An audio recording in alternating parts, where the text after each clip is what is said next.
చాలా మంది ఒక 10 ఇంటర్వ్యూలు అటెండ్ అయ్యి, ఒక 3 నెలల కోర్స్ నేర్చుకుంటారు. ఓకే. ఒక 4 నెలలు కోర్స్ నేర్చుకుంటారు.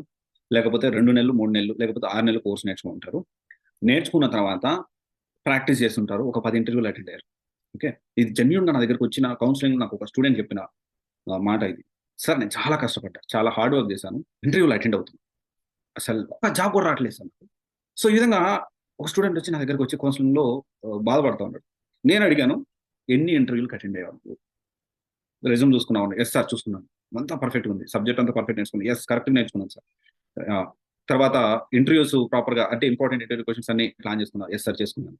ప్రాపర్‌గా కోర్స్ నేర్చుకున్నాను. రియల్ టైమ్ ప్రాజెక్ట్‌లు చేశాను. అన్నీ చేశాను సార్. రెజ్యూమ్ కూడా మంచిగా ప్రిపేర్ చేసుకున్నాను. అడ్వాన్స్ కూడా నేను నేర్చుకున్నాను సార్. ఎన్ని ఇంటర్వ్యూ‌లకి అటెండ్ అయ్యాను? 11 ఇంటర్వ్యూ‌లకి అటెండ్ అయ్యాను సార్.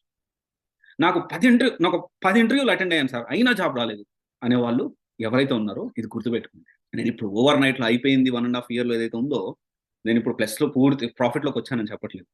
బట్ నాకు ప్లస్‌లో అదే మళ్ళీ నేను సక్సెస్ ఆ ఫెయిల్యూర్స్ నుంచి నేర్చుకున్న ప్రతి గుణపాఠాన్ని, ప్రతి పాఠాన్ని, ప్రతి లెసన్‌ని, ప్రతి మిస్టేక్ నుంచి నేను ఎలా ధైర్యంగా ముందుకెళ్ళాలో ఆ ధైర్యం అయితే నాకుంది. సో, మీకుందా ఆ ధైర్యం? 10 ఇంటర్వ్యూలు, 15 ఇంటర్వ్యూలు, 20 ఇంటర్వ్యూలు కాదు.